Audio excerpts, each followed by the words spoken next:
My question is on competition, and as most of the students here would know, LSE has a very intense culture of competition, and a lot of the students who come here have always been at the top of their class, but once they come here, they're not the top anymore because everyone used to be the top, so it kind of disappoints them a bit. So my question for you is, what is the meaning of competition both for individuals and society? Those who do not have any sense of their own competence will become competitive because their only pleasure is being one step ahead of somebody else.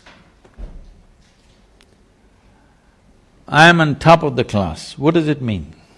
And you say, I have known this.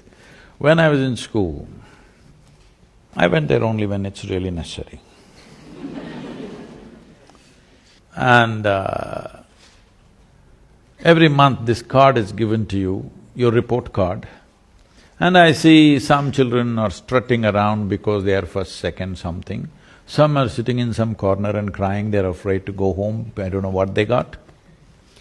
As far as I was concerned, it was given to me, I just took it and gave it to my father. I never once opened and saw, because I thought this was a transaction between the teacher and my father.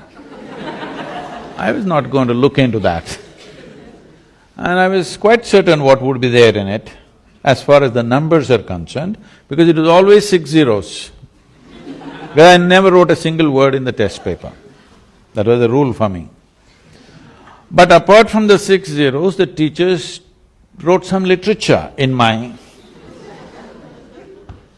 report cards. So I give it to my father, he opens it and he just blows up every time. I just look at him, what happened? Because why I'm saying this to you is, being better than somebody, if it's a pleasure for you, you enjoy other people's failures. I call that sickness. This is not success. You, as a life, you want to be at your fullest. You have a right to be. Every life in creation, from a worm, insect, bird, animal, even a plant and tree, all striving to their best, isn't it? You also.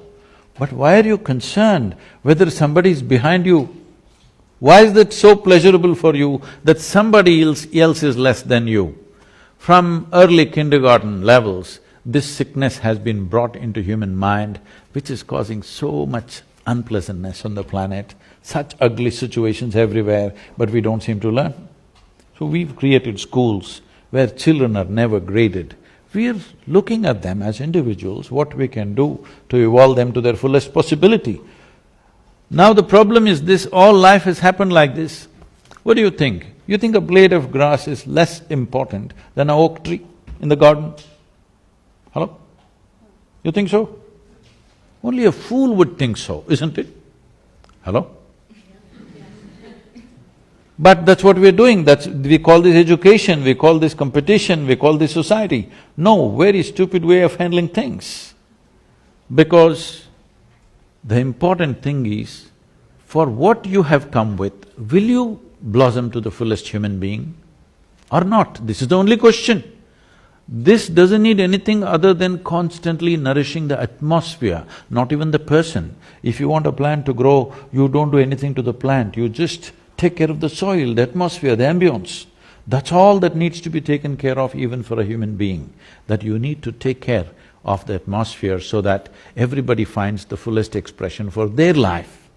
The moment you think you want to be better than somebody else, you've gotten sick in some way, and this sickness has permeated into the world in a huge way, and we think this is the way to become, to achieve something in our life. So if everybody is lame, you're a little faster and you think you're doing fantastic.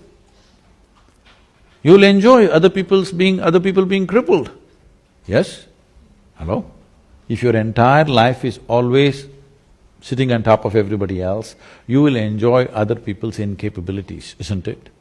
This is not good for you, this is definitely not good for humanity.